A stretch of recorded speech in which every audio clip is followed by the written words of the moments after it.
Paz do Senhor Jesus, irmãos. Pastor Natan, quem vos fala. E quero trazer uma reflexão para os irmãos que fica lá em 2 Reis 18, 19, 20. Vem falando sobre a vida do rei Ezequias, né? E rei Ezequias teve um grande adversário que se chamava Senaqueribe. E eu estou digerindo ainda a mensagem na qual o Senhor colocou no meu coração para pregar. E eu queria compartilhar com os irmãos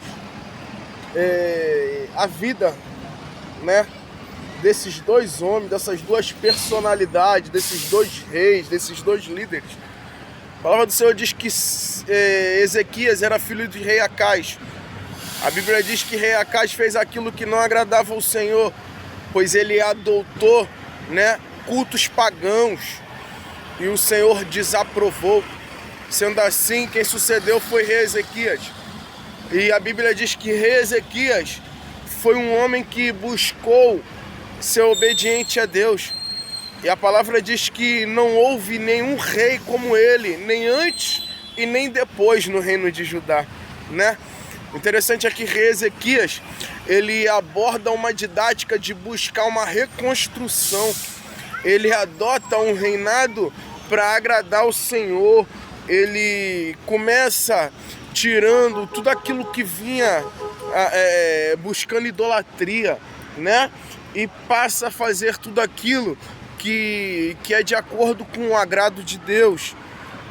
E a Bíblia diz que ele foi bem sucedido em tudo. Ele prosperou em todos os aspectos, né? Já Senaqueribe era um rei que ele não olhava para o interior. Ele buscava a destruição do próximo. Ele buscava o crescimento, invadindo, expandindo, destruindo. A palavra diz que ele envia uma carta de afronta. Ele chegou a um nível de soberba tão grande que ele se colocava acima de Deus, né?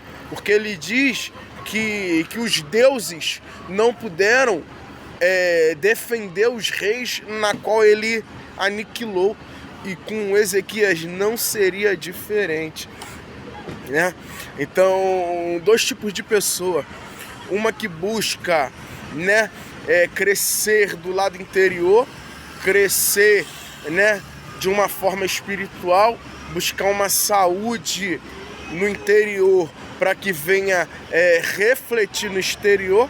E outro que busca o crescimento expondo a sua força, expondo a tua grandeza, destruindo, né, a vaidade, a soberba, num nível que não respeita a espiritualidade, né?